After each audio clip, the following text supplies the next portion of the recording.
Why wait to earn the degree you deserve? You have the experience, you have the knowledge. Now's the time to get the credit for the work you've done and earn the recognition you deserve by starting your comeback at Purdue Global. It's time to earn a degree you'll be proud of, a degree that employers will respect. It's never too late.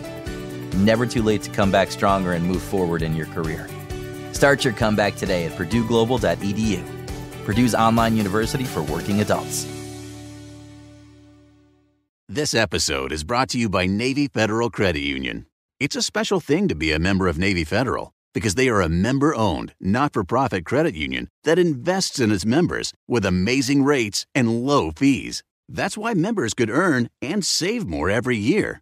Plus, they serve all branches of the armed forces, veterans, and their families. So if you're interested in becoming a member, learn more at NavyFederal.org. At Navy Federal Credit Union, our members are the mission. Insured by NCUA. Episode 332 is episode 164, Money Motivation for Moms, with Kat Collins. Welcome to the Frugal Friends podcast, where you'll learn to save money, embrace simplicity, and live a richer life. Here are your hosts, Jen and Jill.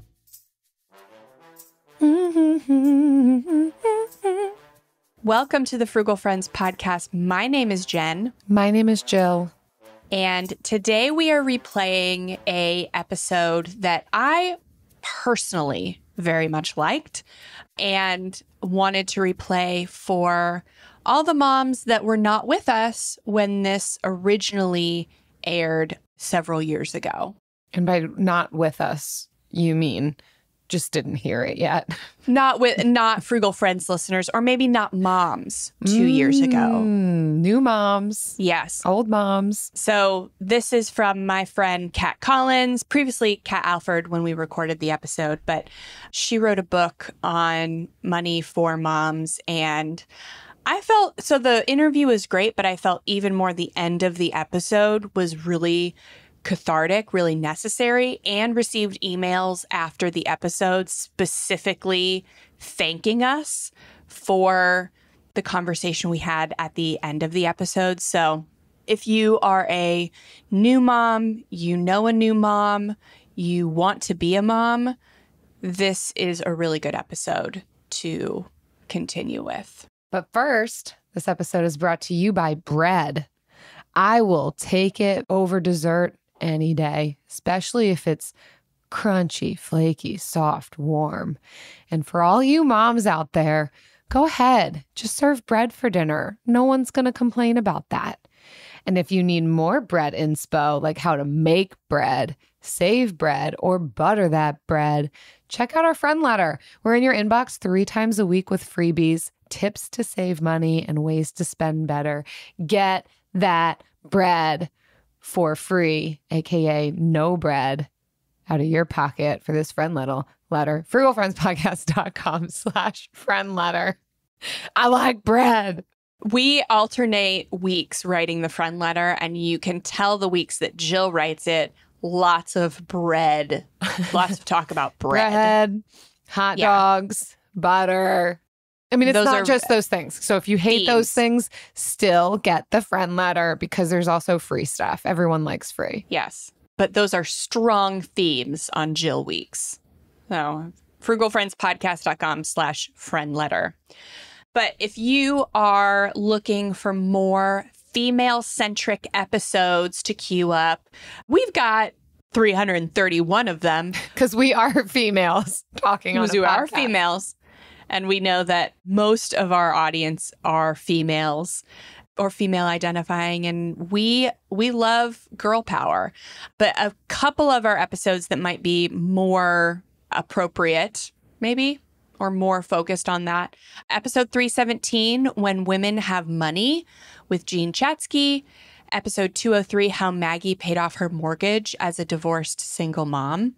That one, great, especially if you're like a breadwinning mom. That is a good one. Bread, look at your tie-in to bread. Oh, yeah. See, we can't not talk about it. Ayo. Let's get into this episode with our friend Kat Collins.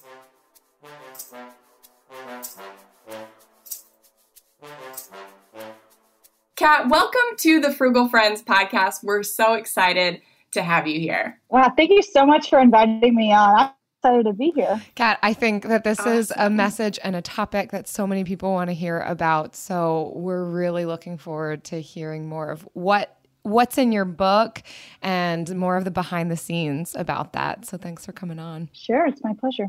Yeah, so first, I think it'd be an interesting story. Tell us how you got interested in personal finance. Yeah, well, I got into personal finance in sort of a backwards way. I actually went to school for history. I went to graduate school for history, thinking I would be a curator, work in museums, do education. And I started a blog when I was super broke in my graduate school program. I was making $12,000 a year in my teaching assistant stipend. And so as a bit of a creative outlet to take a break from all of the like really dense historical theory, I just started showing my thrift store finds and like the first apartment I ever had by myself and all these different things. And it sort of blossomed. And then I started freelance writing to supplement that $12,000 income. And I guess because I was writing about money, it served as a portfolio. And that's like what I had to pitch to potential jobs. And it just sort of took off from there. And instead of working in museums, I ended up, moving abroad where my husband went to school, kept writing. And by the time I came back to the States, I was making enough money to have it as my full-time job. Along the way, like people would assign me articles that I knew nothing about, like, hey, could you write an article about mortgages? I really like how you write. And I'd never had a mortgage before in my entire life. But because I was a historian and knew how to research, I'd be like, totally, I can write about your mortgages. Totally, I can write about, I remember writing about Roth IRA for the first time and having no idea what that was. So over the course of like a decade of doing this, I learned a lot along the way. And now I do this full time. Yeah, that's similar to how I learned a lot about personal finance. Reading. That's what I can tell. Just read. Right. And write. Is a lot of research and a lot of Googling. Yeah. I loved the story in your book where you were in, was it the Caribbean? Yeah. And you kind of had this backwards way of like, some people will work and do a side hustle to try and leave their job. And you were there and you're like, well, there's no jobs for me here. So I'm just going to have to like do it myself. Yep. My husband, was in his first 2 years of medical school down there. And I used to just sit next to him. He'd study for hours and hours and hours. And I just sat next to him and just kept pitching freelance writing jobs. Like we had no money. And I'd be so excited. I'd be like, oh, this one's going to pay me $12 for a post. And I felt like a real writer, But that's how it started. And it was just that hustle. I had no distractions, nothing else to do, no malls. I just spent that whole first 2 years as a growth phase, and it led to what I do now. Just getting thrown into the fire. I feel like I hear this so often from people. I didn't really know it, but I knew that I had the tools to figure it out. And I think that applies to pretty much any field, especially with the amount of information we have available to us.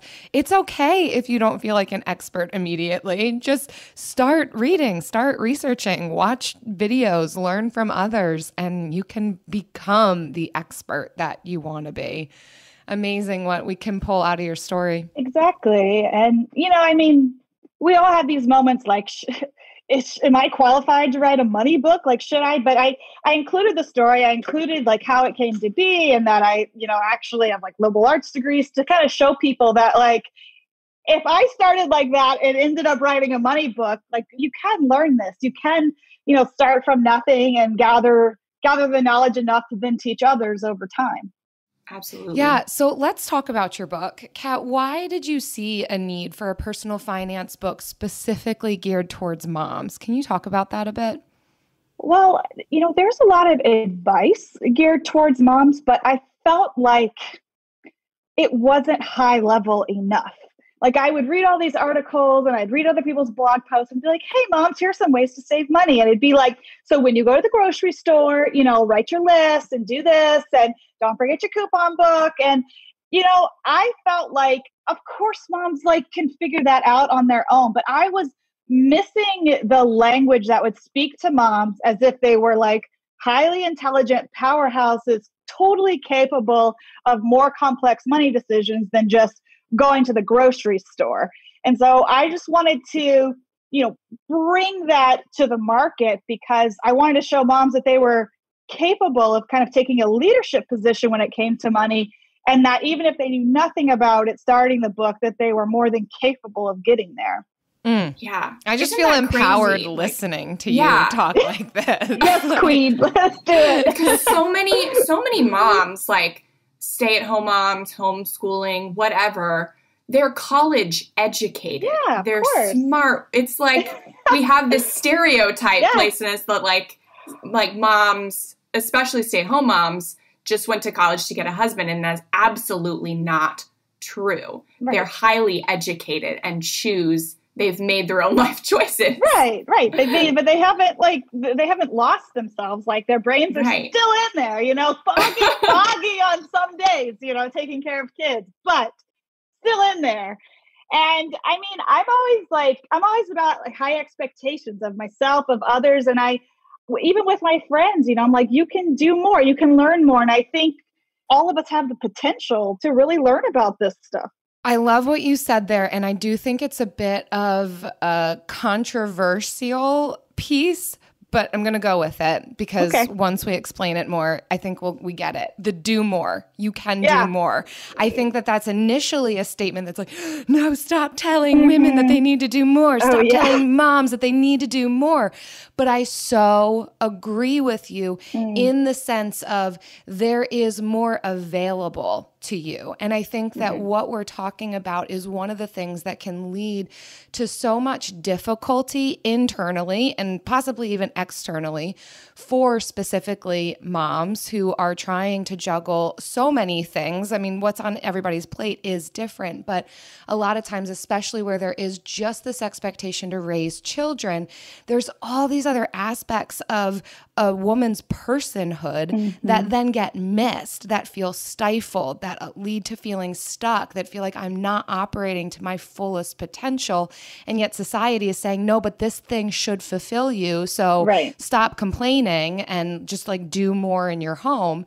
And I think what you're describing here is there's more than just grocery shopping. You are capable of more, and there are outlets for more. And like helping people rise to that next level is beautiful. And I think it allows those outlets that moms need to be able to feel their fullest self.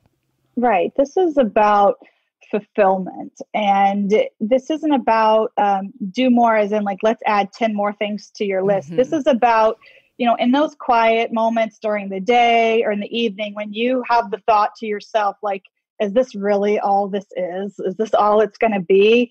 And you wonder if you're the only one that thinks like that. Like, these are the moments that I'm like, you went to college, you graduated like 7, 8, 9, 10 years ago. Like, you can still pick up something new. You can still like enhance your life. Like, it wasn't like this part of your life, you were a student and you learned, and now you're in this motherhood part. You still have all your interests. And I think stay-at-home moms, working moms, I just think we all need to have something just for us.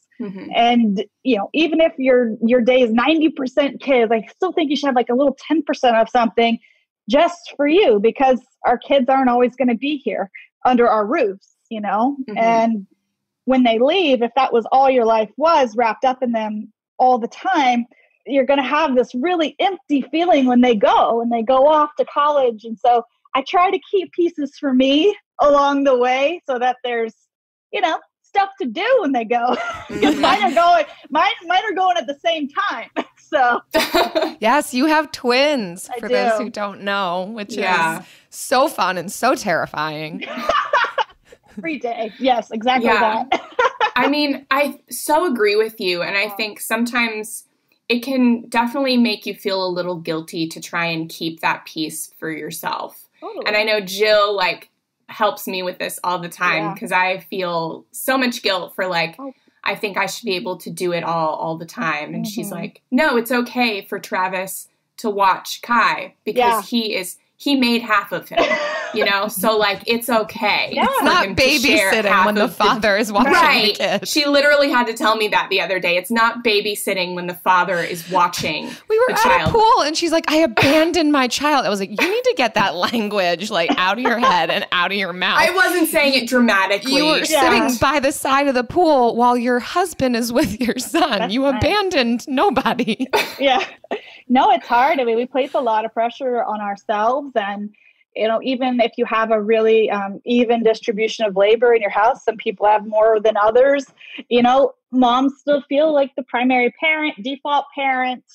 And that's just kind of the way our culture and society has evolved. And to even push back against it a little bit just feels weird and feels wrong. But yeah, it's hard for me too. You know, it's hard for me to, I just recently told my husband, you know, I'm going to need like a day at a hotel soon, you know, like, it doesn't have to, you know, it can be 5 minutes away, but I think I need, what I was hoping for was 24 hours without having to like have the right answer to everything. You know, everybody's got a lot of feelings at this age 7, and you want to respond in a way that's like healthy and like you want to validate it. I just don't want to validate anyone for like 24 hours, you know? So, yeah. But even feeling like asking for it is hard, you know, saying that you need a minute or a break or something, all of that's really challenging. I don't know why, because my husband just went to a conference in Chicago last week and he's like, going to a conference. I'm like, okay, no guilt. You know, it's like, I don't know, it's different. Yeah, for sure. So on the subject of like your kids, how does like dealing with personal finances when you have multiple young children at home, like how does that differ? How can moms like do their personal finances like differently? Yeah, I mean, each additional kid, right? Whether you have them one at a time or two at once. I mean, there's a lot of different things to consider. And one interesting thing that's come up is, especially with twins, you know, you always try to treat them equally. Like for a long time, I had them each in one activity. And I was like, okay, well, tennis costs this much and ballet costs this much. And they were like close. And it felt, you know, like I tried to, you know, I give them each the opportunity for the same allowance, or, you know, all these different things. They go to the same private school. And so you try really hard to be equal. But as they get older, different things emerge, right? One child might have like a medical issue, or one child might need additional therapy for something else, and then it gets way skewed. So I think when you have multiple kids, I think it's good to try to at least even it out, but it's really hard to even it out money-wise, financially, to spend equally on each kid. And yeah, my husband and I, we have a budget meeting once a month. We kind of organize things. Budget meetings go way better than they did when we got married 11 years ago. It's a lot smoother now. We've got a lot of practice in. Yay, good work. Yep. And, you know, even now, like at a higher income, we still ask each other if we're going to spend something over $50 that's like extra or outside. And we have like a little system now, but we talk about the kids and what to spend on them, and summer camp and family vacations, and all those things come up in our budget meetings. And the childcare thing, we're past that part now, but that was a big discussion too, especially for moms adding a second kid. That's a big thing. Oh, am I going to wait till this one's 5 and in school? Do I have them back to back? Do I, you know, all of these things are big money conversations that have to happen. AI might be the most important new computer technology ever. It's storming every industry, and literally billions of dollars are being invested. So buckle up. The problem is that AI needs a lot of speed and processing power. So how do you compete without costs spiraling out of control? It's time to upgrade to the next generation of the cloud, Oracle Cloud Infrastructure, or OCI. OCI is a single platform for your infrastructure, database, application development, and AI needs. OCI has 4 to 8 times the bandwidth of other clouds, offers one consistent price instead of variable regional pricing, and of course, nobody does data better than Oracle. So now you can train your AI models at twice the speed and less than half the cost of other clouds. If you want to do more and spend less, like Uber, 8x8, and Databricks Mosaic, take a free test drive of OCI at oracle.com/strategic. That's oracle.com/strategic. oracle.com/strategic. We know New Year's resolutions often don't stick. In fact, on average, they last around 30 days. So if saving money is on your 2024 resolution list, here's a foolproof way to stick to yours. Switch your phone provider to Mint Mobile. For a limited time, wireless plans from Mint Mobile are $15 a month when you purchase a 3-month plan. That's unlimited talk, text, and data for $15 a month. For those of you paying close to $40 a month for just one phone line, this means a savings of $300 over the course of the year. We especially like Mint because all plans come with unlimited talk and text and high-speed data delivered on the nation's largest 5G network. To get this new customer offer and your new 3-month unlimited wireless plan for just $15 a month, go to mintmobile.com/frugal. That's mintmobile.com/frugal. Cut your wireless bill to $15 a month at mintmobile.com/frugal. Additional taxes, fees, and restrictions apply. See Mint Mobile for details. I love how you've paired, the money conversation and how you have to take children into consideration. So This is Jill talking for those listening. I have no kids.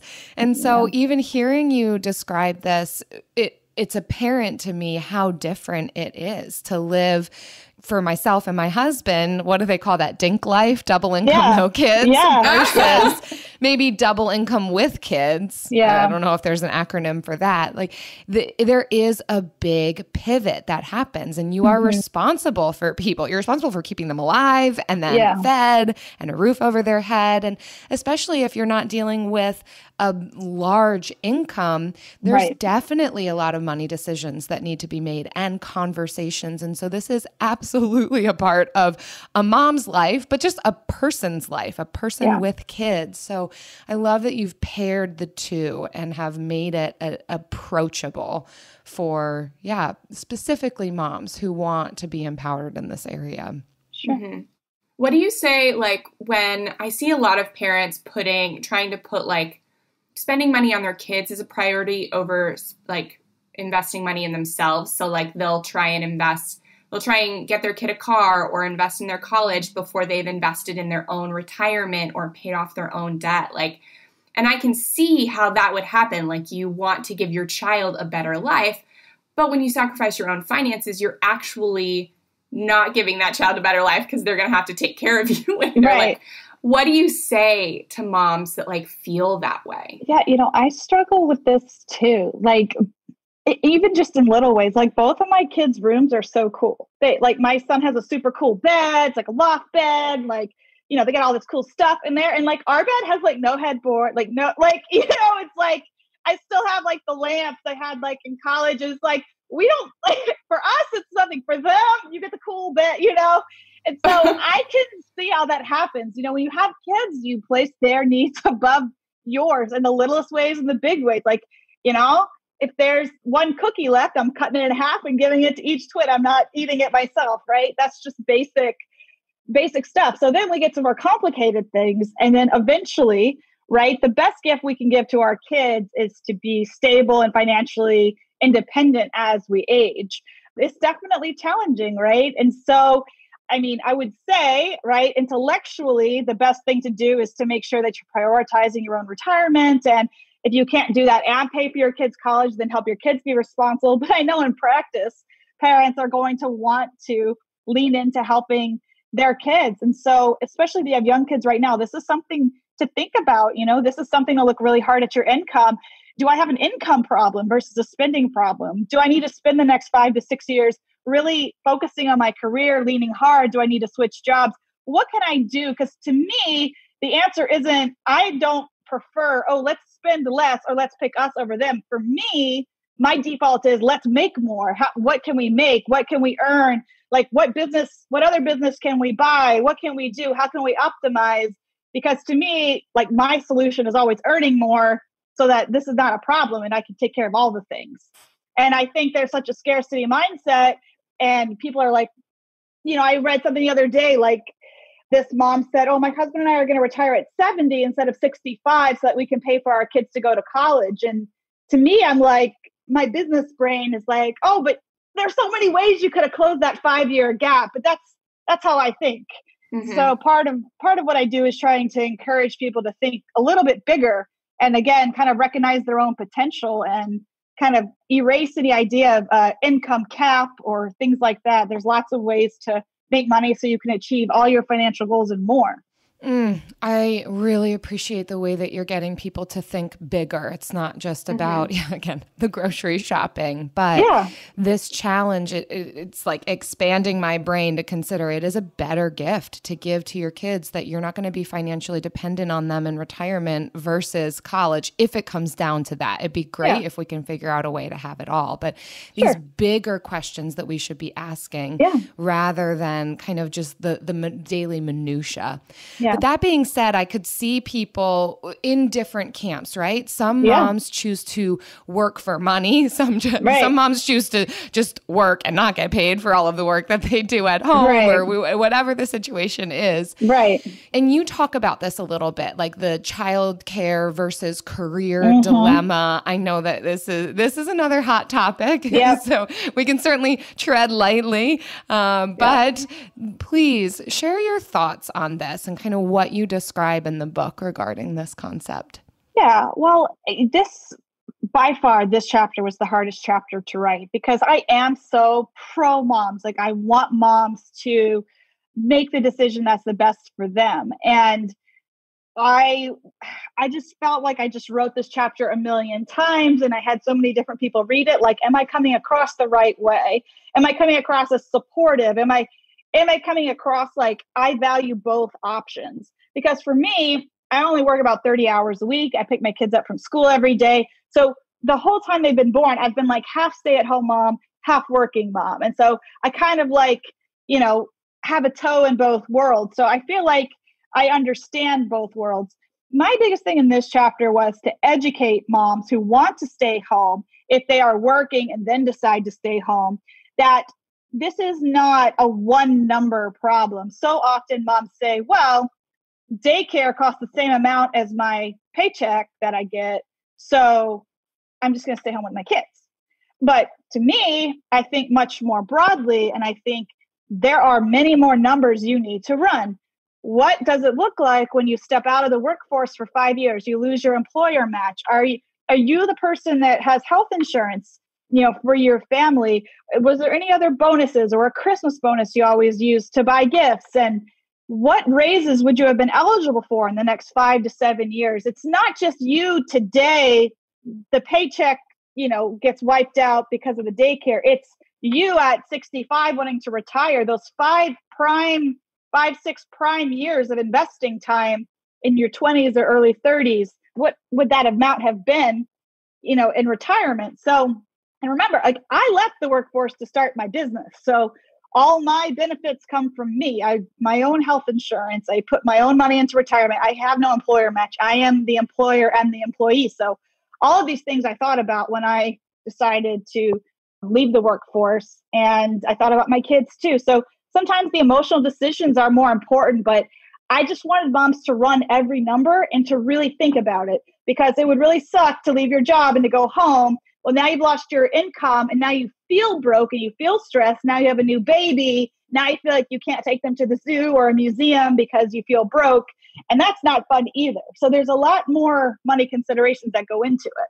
Yeah, I think that as women, and especially as moms, we may not realize how important it is to stay in the workforce and increase our incomes even with kids. Yeah. Like, Jill made this amazing revelation last night when we were hanging out and just like Googling. We looked up. This is what we do when we hang This is what we do. You guys are as cool as I am.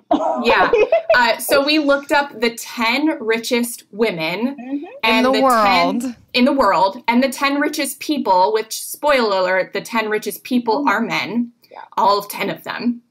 And so we looked at the women first, and the women, all 10 of them, had inherited wealth from their grandfather, father, or husband. And so Jill was like, there's no way the richest people in the world, most of them it has to be generational. Like, that just made sense. And so when we looked at the men, 0 out of 10 inherited wealth. They had all built it in their lifetime. All in 10 men. And the amount of wealth that they had built in their lifetime was over double what the top 10 richest women in the world.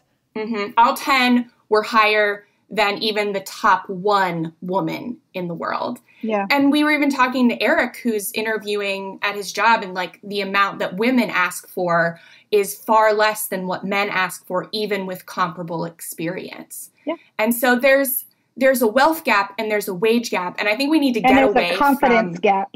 Yeah, we need to get away from this ask for what you're worth mentality and just ask for more. If you ask for more every year. Because we're not good at assessing what our worth is. No, we are not good at that. And just being like working for more and then asking for more, or going someplace that will give it to you. Yeah. And I talk about this in the book, and, everyone's like, well, how much do you ask for? And like, my answer to that is ask for a number that makes you highly uncomfortable. You should not feel good sending that email asking for whatever number. It should make you want to throw up because it feels like so wrong. Because again, we are fighting against massive forces, multi-generations of cultural and societal pressures that tell us like where we fit into society as women and mothers. And every time we ask for more, we want to please everybody. We are the caretakers. We want to be well liked. We want other people to think we're a good woman or a good wife, and like we're nice and we're generous and we're this. And ambitious women are often penalized. As an ambitious woman, I mean, when I say things, sometimes people don't like it, like I've been working on the internet a long time with a lot of trolls, right? So again, I like to kind of push the bounds of this stuff. And you can't get what you don't ask for. Should they offer us the same? Yes. Should they offer us more than men because we're like way better at multitasking and way better at getting stuff done? Yes. But people aren't asking us and they're not giving it. So like we have to push for it. And every time I've sent off like big proposals and stuff, like I'm like, oh, there's no way they're going to say yes to that. Or I can't believe I asked for that much. And I've never asked for that much. You should not feel good. It should feel bad. So we're so focused on feeling comfortable all the time and avoiding all conflict that we just stay in the safe zone. You got to push in order to make more. I love what you said. Like you miss 100% of the shots you don't take. Like if you don't ask, you 100% will not get it. And you have to have an abundant enough mindset to be okay if you don't.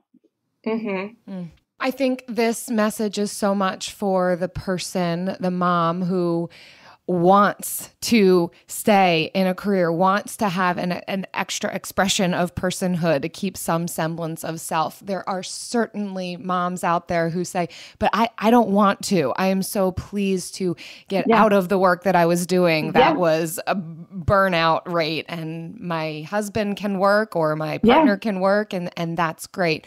But I even think for those moms and parents, I think that this is even a challenging conversation to say, but is there anything that you want to keep your feet in?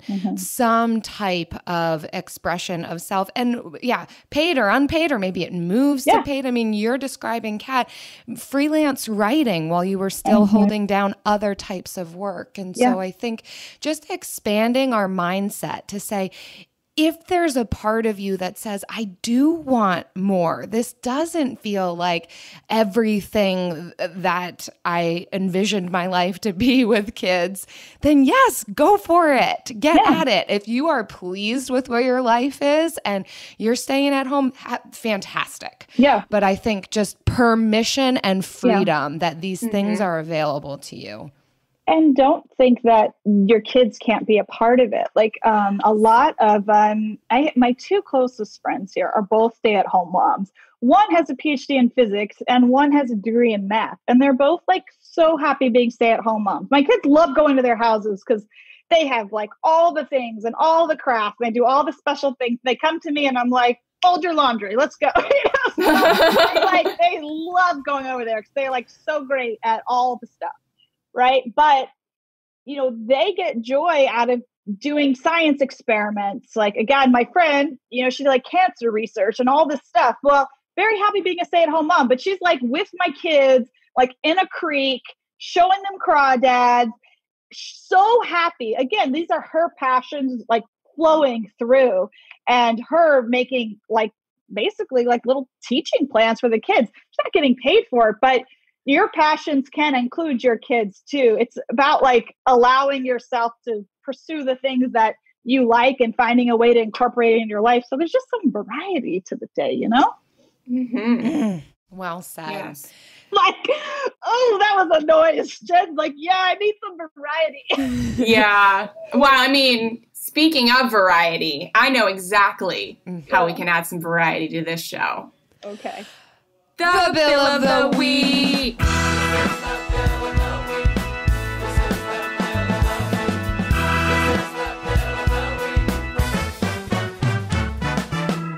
That's right.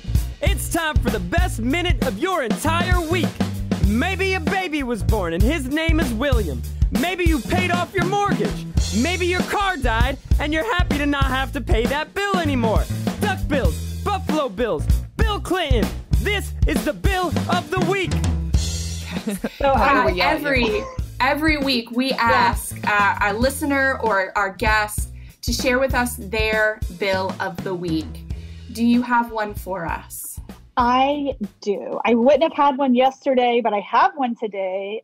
As I shared earlier, we are recording this on my birthday. And so I want to share that my birthday gift this morning from my twins, they each, I'll show you on our video, they each gave me a $1 bill for my birthday. Oh my gosh. In a Ziploc bag, wrapped in a huge box that they designed with wrapping paper that they colored all over. And I found it hilarious. I also got a sparkly rock, but that doesn't fit with this show. I thought it was hilarious. It must have been, I mean, to me, that was a big deal. You know, they really enjoyed their dollars, and I got one from each of them, and that they decided together. So I have 2 bills today. 2 bills richer. My gosh. Wow. I mean, spend it wisely. Kat. Yeah, that's in the top 10 bills of all time.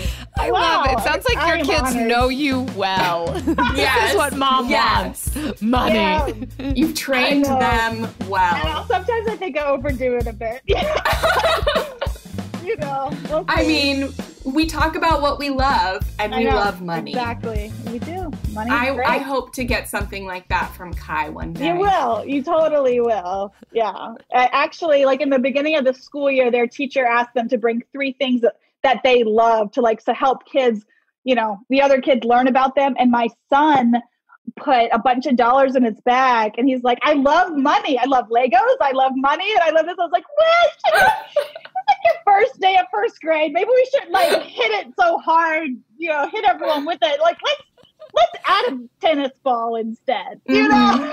It's like, yeah. I appreciate it, but I don't know what your teacher will think. But it's good. Like I said, sometimes maybe I overdo it.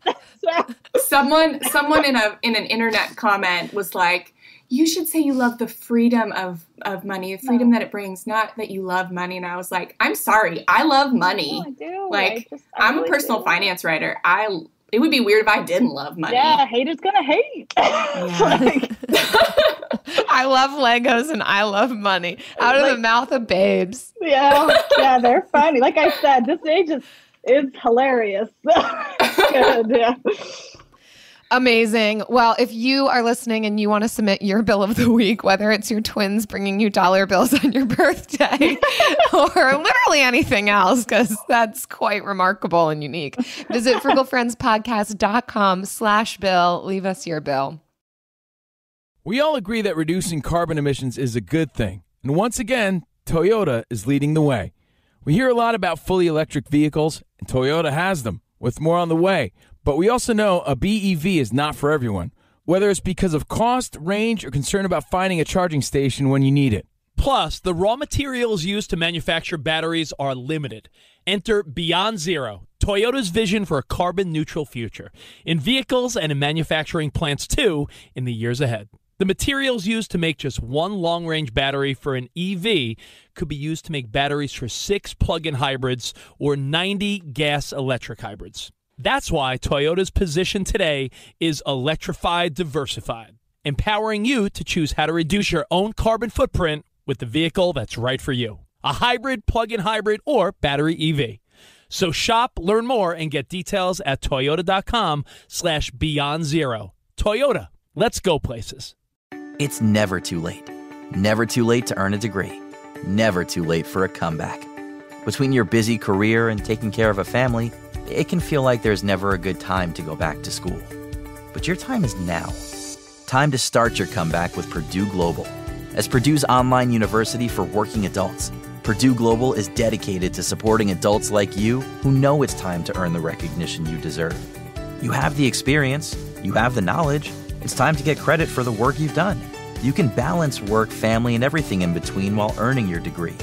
It's time to move forward in your career, for your family and for yourself, with a degree you're proud of, a degree that employers will recognize and respect. You're worth this investment in yourself to earn a degree you deserve. It's never too late. Never too late to go back to school and come back stronger with an education you can trust. Now is the time for your comeback. Start yours today at purdueglobal.edu. And now it's time for The lightning round. Therapy Edition. So, Your sound effects are just amazing on this show. Thank you. Should come on more often.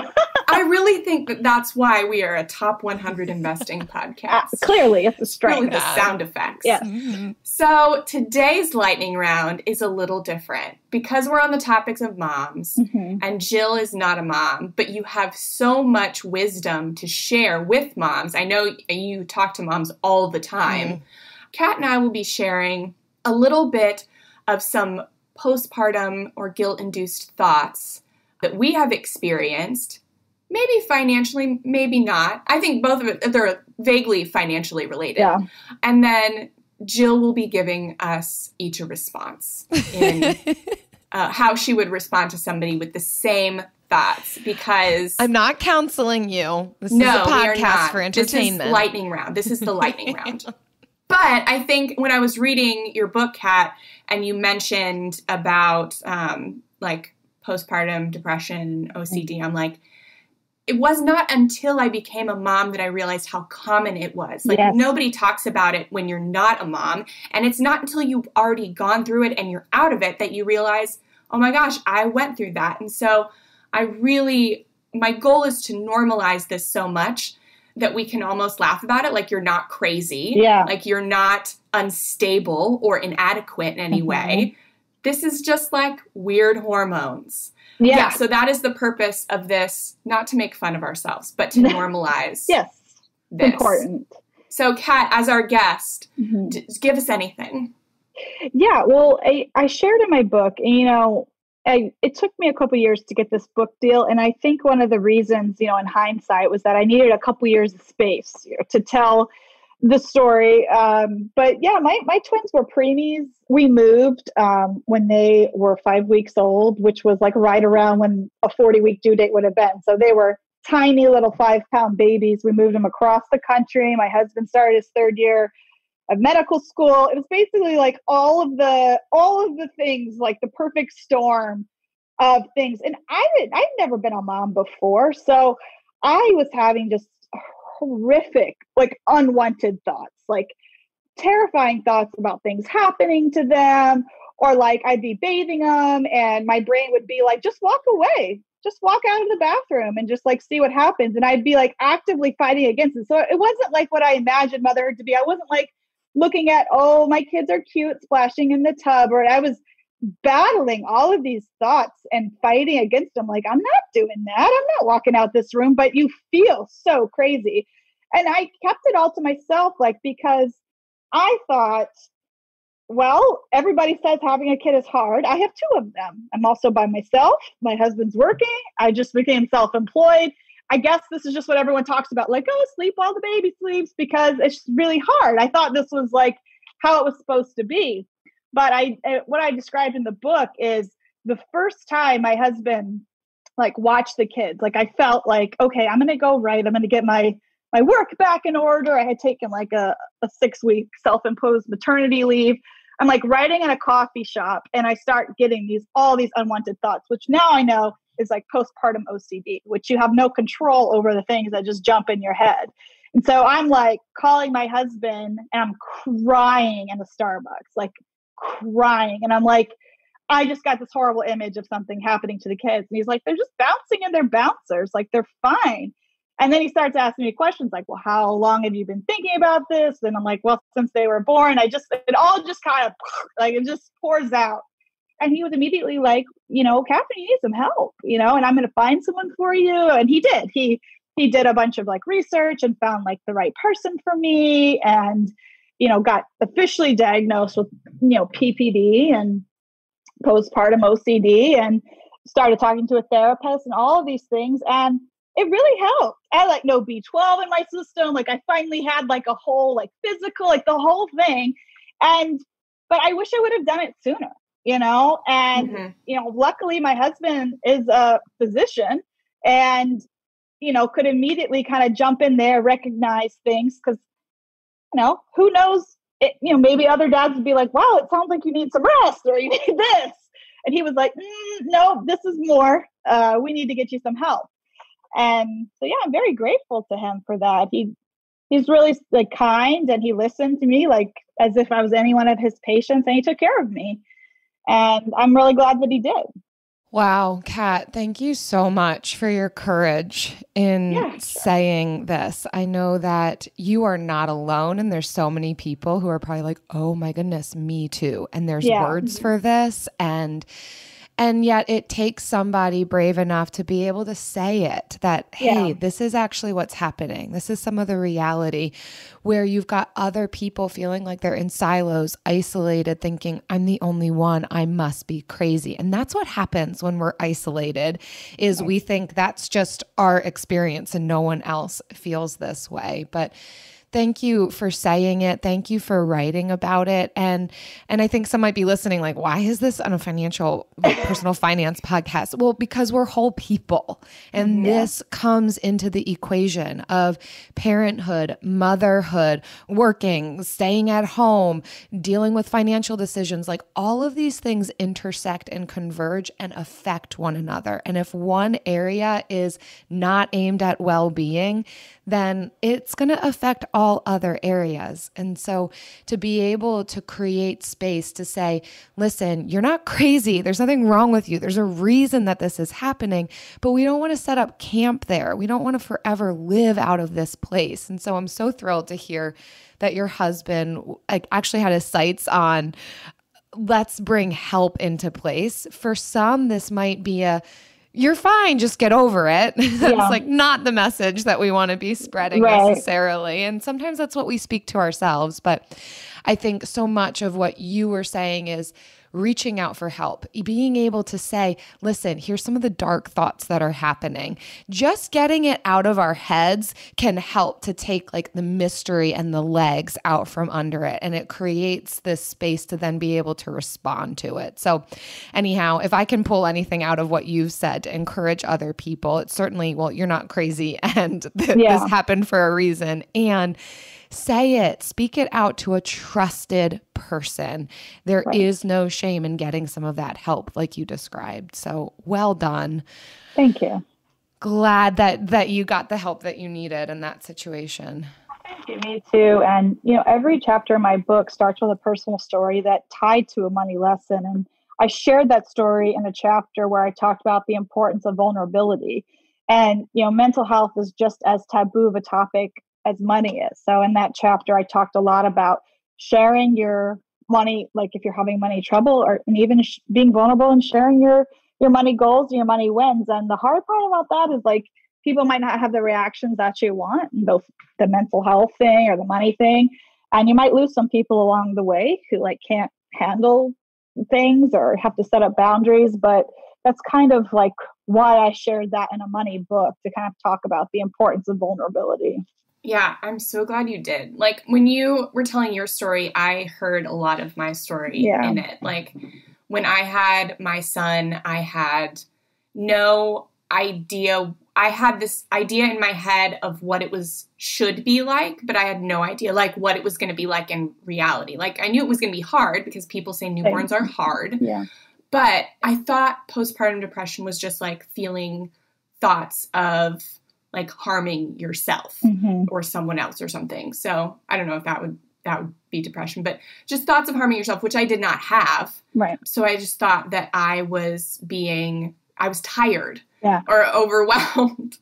And it wasn't until like looking back and having like some space between me and that season that I realized like I had postpartum anxiety, and I like never got help for it. Yeah. Because my husband didn't know, I didn't know, like nobody around us had experienced it, or at least if they hadn't talked about experiencing it. And Facebook was not helpful. Like everyone is sharing more on Facebook about like their stories and stuff, but I think we see more of like the extreme stories. And mine was just like very under the radar. Yeah. Like I thought I would, like I have a group, like a accountability group that I meet with every week. And I was like, 4 weeks after Kai was born, I was like, I have to write a book because having kids and having more kids only gets harder. And so like, I have to write a book and self-publish it now because it's just going to get harder.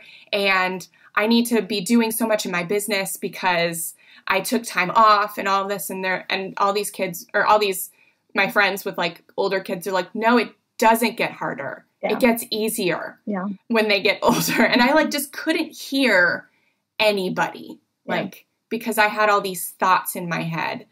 And so like now that it's like calmed down, I really wish that I had just had people to be vulnerable with, because I can see how it's so easy to make financial decisions in those first 6 months that you could really regret later on. And it could be due to undiagnosed, something postpartum. Yeah. And so thankfully my mistake was just trying to work too hard.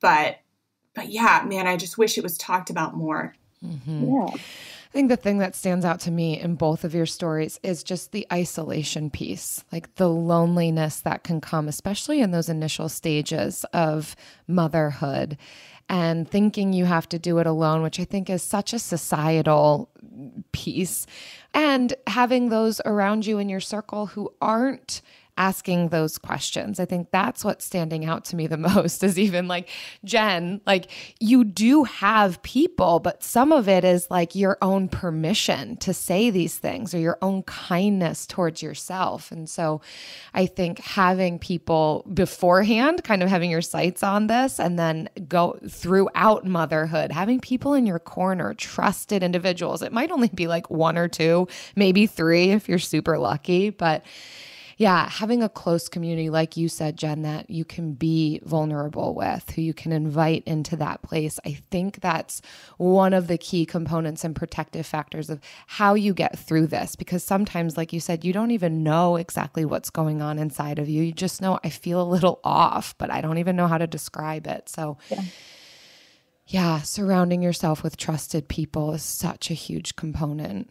Yeah. Well, Kat, thank you so much for coming on and sharing thoughts from your new book. Where can people get more from you? Sure. Well, my book, Mom's Got Money, is available anywhere books are sold, and you can even request it from your local library if you'd like. And my website is katherinealford.com. There's a free like Mom's Got Money starter pack they can download on my website, which has some of the charts from the books and just some ways to get started if people are really at ground zero. I'm always on the gram. That's my preferred, social media. And I'm Catherine C. Alford on the gram. Awesome. And we'll have links to all those in our show notes. Thanks again for joining us. Thank you, Jen. And thanks for sharing your story too. And Jill for offering such kind advice. I love your voice is like so soothing. I'm like, can we chat again? Like you're so calm. And I really appreciate you guys having me on. Thank you. Thank you for your time, Kat. Ooh, that was a good end of the episode. And the vulnerability present is beautiful, but I think also just the ability to encourage one another, talk openly within safety, to be heard and encouraged. I think it's a beautiful thing. Yeah. So glad for that. When having my second, I actually thought about this conversation several times, and I was more intentional to take steps to see if I could kind of curb the experience nutritionally. I know I couldn't, sleep is whatever. You're going to get what you want, you're going to get. But movement and nutrition, I really focused on that stuff. And it was a lot better. It was combined with caring less, I think. I think I cared too much with my first. I think all new moms do. But then after you keep one alive, you're like, oh, I could do this. I don't have to be perfect. So that combined with, I think, maybe being more intentional with how I was fueling myself, I think made a big difference. But yeah, I definitely didn't expect so much for myself after this one. I still got a book deal right after. So I'm still writing a book after having a baby, which is something I said I'd never do again. But here I am. And every time you say never, it ends up being always. Mm-hmm. So you just need to stay away from that word. Or keep doing it. Use it to your favor. That's what I'm going to do. I'm giving up on it. We will never have a TV show. I'm not going to touch that one. Thank you so much for listening. We love, love, love reading your kind reviews, and we especially love this one from Nancy Gay. It's titled Finally. They say, I'm so happy I found a frugal podcast that is more than make coffee at home or bring your lunch to work. So many things they suggest I have been doing for years, which totally endears them to me, but I have learned a lot from them as well. Their chemistry is great and they're really funny. I'll listen on my way to work. Keep the frugal tips coming. We will, Nancy. Gay. That's awesome. Yeah. So glad to have you. So glad that clearly our minds think alike. You've been doing a lot of this on your frugal journey, and we're just happy to collect new friends along the way. If you are listening and you're a new friend or an old friend, and you want to leave us some kind words to help us find other new friends, know that this is maybe for them, and maybe some people can read those reviews and know it's not for them. Whatever it is, leave your kind words in a review. We're looking forward to reading them. Yes, and we will see you next time. Frugal Friends is produced by Eric Sirianni.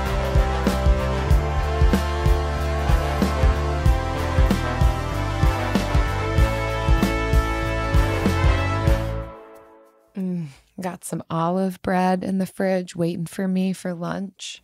Oh my gosh, that olive bread is so good, though. It's so good. With with butter or oil. Bread with bread. Bread with bread. I'll do bread on bread. Bread with bread. Yeah. Who was I with? Oh, Jack asked the other day. Jack's my 4-year-old nephew. He asked for a hamburger without the meat. And we're like, so bread? He's like, yeah, but like bread on bread, no meat. We're like, okay, like you just want the top piece of bread and the bottom piece of bread. And that's it. I have served bread for dinner. Yes. As you should. For you, it was a joke. For me, it has been my life before. It's not totally a joke. It's freedom and permission giving that sometimes we don't have the protein, the veggie, the other side, the dessert. Yeah. Sometimes it's just bread, and that's fine. Yeah. I try to make sure there's a protein, fat, and carb on the plate, at least when I give it to him. It doesn't always all three don't always get consumed, but I try to make sure that they're all there. But sometimes it's just bread. Sometimes it's just bread. And that's okay. There's no protein or fat, just bread. I mean, if it's bread with butter, there's some fat or oil. Could do that. See? I will, 90% of the time, I'll slap some peanut butter on it because that's protein and fat. But sometimes he doesn't want it or I don't have the energy and we'll pick our battles. We won't fight it. And there's some momspiration for you. There you go. Pick your battles. With the best all-inclusive vacation deals to Mexico and the Caribbean, booking your getaway with Cheap Caribbean Vacations means you have more freedom to do your deal. Whether you want to enjoy snorkeling, endless margaritas and more, or simply soak up the sun and sand in a tropical paradise, Cheap Caribbean Vacations has your deal for that. Plan and book the exact getaway you want at exactly the right price for you by using our exclusive budget Beach Finder, or find a featured all-inclusive package and do your deal at cheapcaribbean.com. Bring home Napoleon. Destiny has brought me here. The action epic from acclaimed director Ridley Scott. What is your name? Napoleon. You are the greatest leader in the history of the world. Witness the rise. You are nothing without me. Of the legend. Starring Academy Award winner Joaquin Phoenix and Vanessa Kirby. I'm the first to admit when I make a mistake. I simply never do. Napoleon. Buy or rent on digital now. Rated R.